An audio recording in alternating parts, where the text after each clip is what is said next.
Hi, my name is Michael and I'm a third year French and economics student at the University of Warwick. And I guess what I do, or rather what I lead, is a youth multimedia platform called More Life Group, as well as being editor-in-chief for More Life magazine.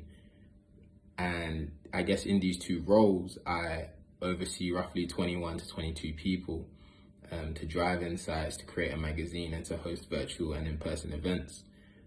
And some of the challenges that COVID has presented myself with has been definitely on terms of the engagement, being able to galvanize the team around a particular vision, encourage them, excite them, get them raring to go, get them excited about the problems we're trying to solve and about the tasks that we're trying to deliver and about the events that we're trying to facilitate. I think being able to do that in lockdown has been a very, very serious challenge, as well as being able to lead them in a sense of being okay myself. Obviously, the mental health implications of COVID are undeniable. Being able to lead other people, you kind of need to be stabilized yourself, or quite stable, or quite secure. You can't steer the ship if you're also shaking. So those two challenges have probably been the main two aspects. In regards to opportunities, I definitely think lockdown has allowed me to become a lot more intimate with my team, as well as intentional in terms of forming those relationships. You have to reach out and schedule those 15-minute, 20-minute calls. You have to message people to check up if they're okay, and you have to get to know them on a more intimate level, and a more consistent checking up, more so than what you probably have to do if this was in person, and if everybody could go out and just link up and have your meetings in person.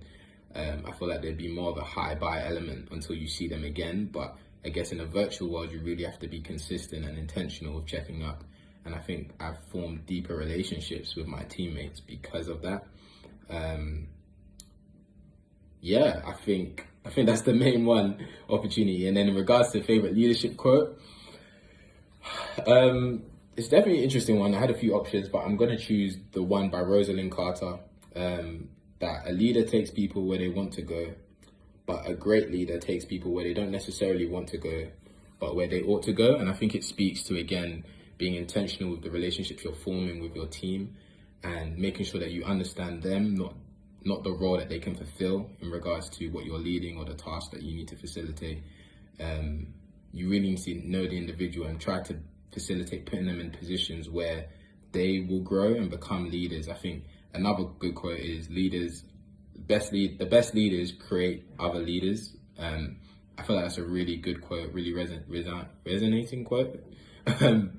Yeah, because it's all about helping people grow in your team so that the business, or so that your task can be delivered effectively, so that your business can grow effectively too. So yeah, I think that one, taking people where they ought to be rather than where they necessarily want to go.